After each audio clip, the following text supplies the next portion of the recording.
You're very welcome to the polling station. It's Johnny Ward and William Kedjanyi. William, you've probably had a little bit less sleep than normal because you watched the debate. We had this conversation last week. I took to Twitter. I said, how can Biden be 8-13 to win a debate against an imbecile? I have to admit, I didn't watch it. What happened? He won. You were right. The actual polling result, we took the CNN poll, was 60-28 in Biden's favour, although that goes nowhere close to sort of explaining what happened last night. I can't really describe it because it was enthralling in an appalling way. It was something enthralling in an appalling way. Yeah, seriously, I couldn't stop watching it, even though my every instinct. Yeah, very much so. Where even to begin? I think probably begin with the start and the really combative early exchanges between Trump and Chris Wallace. Now, there has been some spectacular interviews with Trump and Chris Wallace in the past, but I don't really believe that he's ever kicked off at him like this, that he's ever interrupted him so much. Wallace sort of ended up being swept away a bit. Trump was, I think, as aggressive as I've seen him during his presidency. I think it was a clear tactic that went out of control. The idea being that if you could rattle Biden and upset him, you could get him to make one of those mistakes or gaffes that people would remember. Trump actually did succeed in knocking Biden off his stride, and Biden wasn't particularly impressive, but Trump was just so deranged and so angry. Deranged. He was. That is the only way to describe his behaviour during that debate. And if you disagree, I implore you to go and watch it again, or you can take a snippet off social media. Yeah.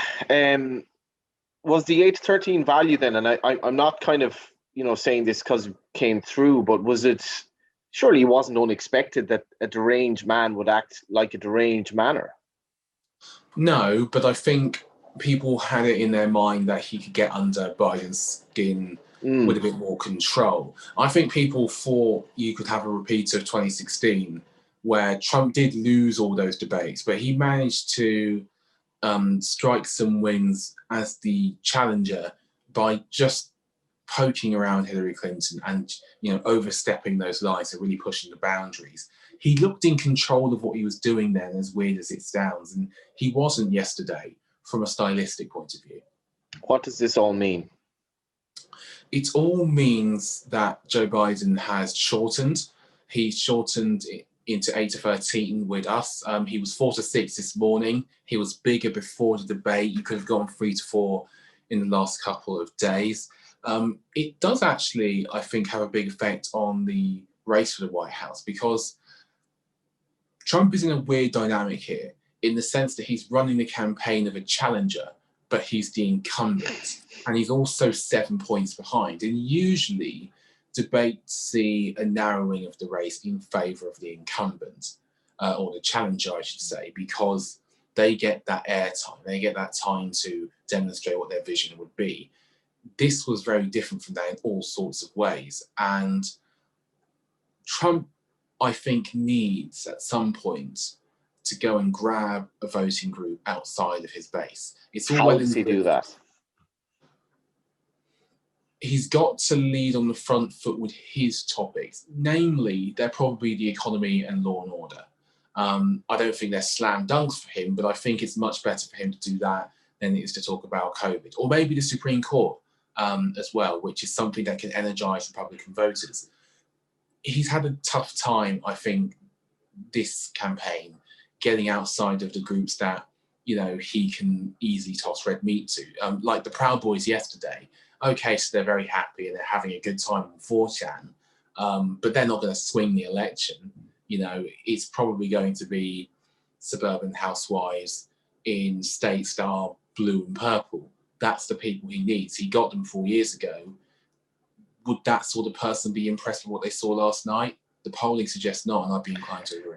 It was interesting reading. I was just reading in the Financial Times yesterday. I think that Biden has gone quite left in some respects, embracing kind of Bernie Sanders and maybe Elizabeth Warren's kind of policies to an extent. And I call this a red herring, somewhat tongue in cheek. But is that still something that he's going to play against in this stupid American Euro-communist type way? Yeah, there's definitely going to be plenty of that. Trump tried that yesterday, did it a lot with the early skirmishes when they were talking about Roe v. Wade and the Affordable Care Act. I don't know whether that charge is going to stick so much. I think it has a lot more power to it if Bernie Sanders was running for president, or Elizabeth Warren was running for president, and it's Joe Biden, somebody who Americans have, by politician standards, a reasonable opinion of, and who doesn't have a hugely controversial past, certainly not in the same way that Clinton did. Okay. The way you're talking, clearly you have to have changed your mind on this. Biden is going to win this election. And this is partly this task that we have of trying to save the world from oblivion. Part of it is that Trump does not win this election. And I'm actually, again, I'm somewhat tongue-in-cheek there. I think if Americans vote Trump in legally or otherwise, I despair for the world. I genuinely do. Have you changed your mind? I have at this point, yeah. I think yesterday was a significant blow for Trump's re-election chances. I think they rest on him taking a majority of, as of now, undecided voters. That pool is smaller than it was 4 years ago, and that pool is probably reducing all the time. Plenty of people are voting early. Now, usually that's something people overestimate or they take too much attention to in a presidential election.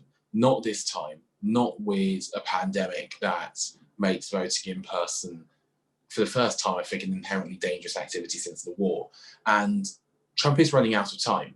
There are 34 days until polling day. He's down by 7. If he gets into the last week and he's down by 7, he's not winning the election. The only way the Electoral College is in play is if he can drag that back to 4 points. That's really the only way you can run a simulation where Trump can win and do what he did in 2016 again. But it's a very different situation now. Finally, if you don't want to bet something at 8-13, what else is he or she looking for who wants to bet on this election? The 5-2 about Trump refusing to leave office, which we define as rejecting the results, plenty of groundwork for that, and then not attending the inauguration, is probably going to come under some pressure. I think it will. I can see us going to maybe even sub 5-2, maybe even 9-4 before we get to the final stretch. He has had no intention, I think, of saying he'll accept the result. I don't think he has an intention of accepting the result, even a relative blowout. And I think things are going to get very dicey in between that period when the polls close and that period when you have to wait to count in what will be a lot of mail-in ballots in comparison to previous elections. Let's just hope Donald doesn't take the 5-2. Let's hope. Fingers crossed. That was the polling station. Thank you, William. Thank you very much. And thank you for listening.